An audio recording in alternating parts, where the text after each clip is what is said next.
Avoiding Christmas brain fog chaos.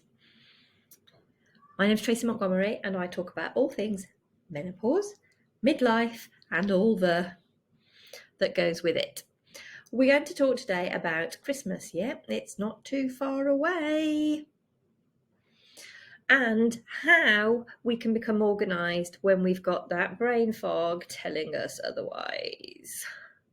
So Christmas itself, or the run-up to Christmas, because we're going to get organised before Christmas, can be pretty chaotic, and it does depend on your family dynamics, your personal dynamics, as to how much you need to become organised. All of us need some form of organisation over Christmas.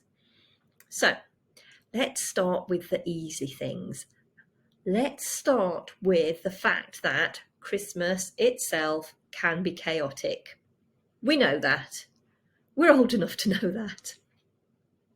Add into the mix those creaky, freaky hormones, and it can become quite a stressful time of year. It can become quite stressful anyway, but when you add in those hormones as well, and that brain fog where you can't remember what you're doing, you know, your shit's gone out the door, so you can't think about what you need to do, then being organised can help. So first thing that I would suggest is you can make a plan ahead of time. And I'm talking now ahead of time. End of November, we're coming into the second half of November now, she says, looking at the clock and seeing it's what the date is. We are heading into the second half of November.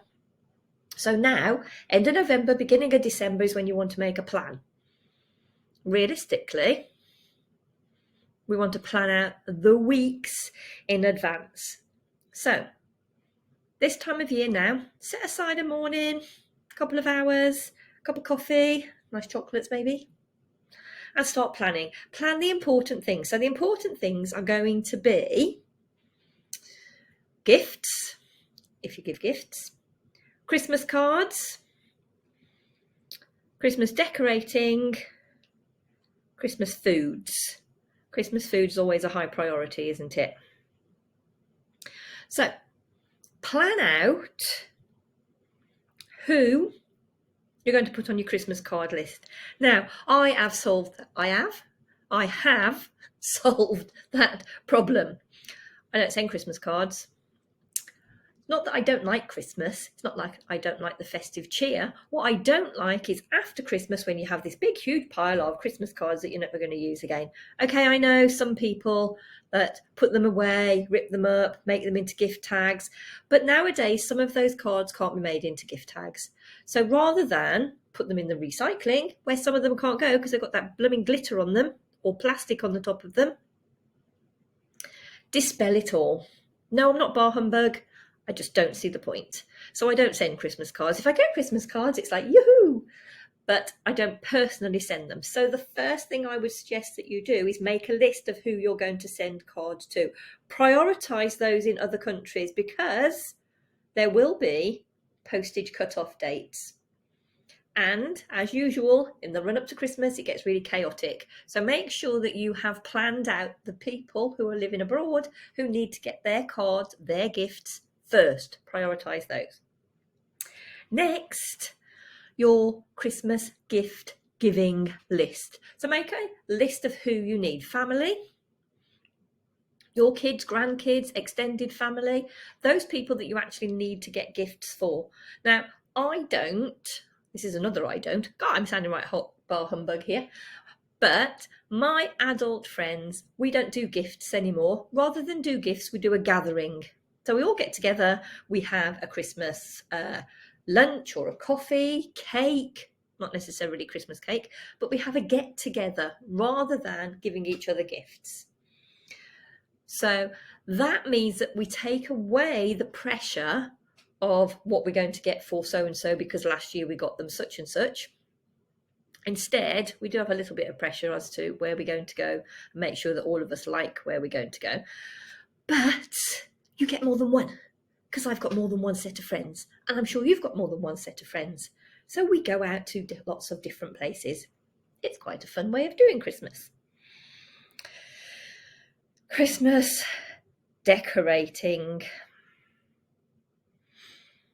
Okay, so you're meant to have a theme or not. What I would suggest is at the end of Christmas, you go through all the things that have broken, all the things that you don't want to see anymore, those things that you bought in the 70s that are really tainted and dinted nowadays. You can ditch those. And then you can, if you really want to, buy, or I know with some of us, our kids are a little bit older, make Christmas decorations. The same with Christmas gifting.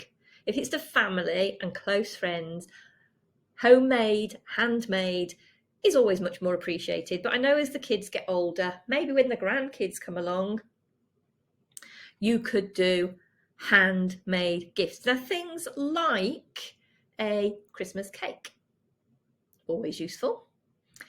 Christmas cookies, Christmas decorations. I know we had an Elmo the elephant for years. I don't know what Elmo the elephant had to do with Christmas, but it always came out at Christmas. Don't ask me why, but that's what we had, and it had to come out every single Christmas. It has gone now. So when you're looking at your decorations, look at the sentimentals, look at those that are really tatty and you don't want anymore, and if they don't work, ditch them. Okay, the next thing is wrapping. Wrapping paper we have to think of, because wrapping paper, apparently after Christmas, wrapping paper, because it's got that waxy stuff on it, that's if you buy that type of wrapping paper, that can't be recycled, that has to go in the bin. So think about the wrapping paper that you are going to use. Good old brown paper with a nice pretty ribbon works a treat. You can always, back to the handmade, decorate your own Christmas wrapping. I know when my daughter was younger, we used to do this quite a lot. We used to either get the brown paper and do a ribbon, or a couple of years we did potato prints. We made them into like a star. I think we had a star and a moon one year. I did try and get adventurous and do a reindeer, but it didn't turn out like a reindeer, so that went. But those sort of things can be much more appreciated than your shop bought variety, and they can be recycled afterwards. Christmas food. So there is always the planning of the Christmas food. So you need to make sure that you're going to have enough food for your guests that are arriving. And I would suggest that if you haven't already, you start buying those things that go into the freezer or go into the cupboards out of the way. Leave the fresh until last. And as a backup, just in case, because we don't know what the weather's going to be doing. We don't know what your car's going to be doing. We don't know what's going to pop up. Have spares.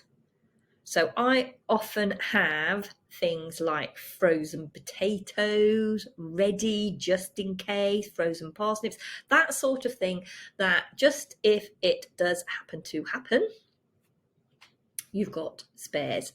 And the final thing I would suggest, this is quite a biggie, check your insurance, check your house insurance, check your boiler insurance, because 9 times out of 10, if your boiler is going to blow up and pack up, it's going to do it in the couple of days leading up to or on Christmas. So check to see whether you get Christmas call out. I would suggest that.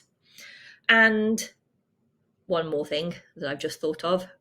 If you have to do visiting, check which fuel stations are open in your area and make sure that your car is either full or fully charged before you zip off, because there won't be many places open over the festive period.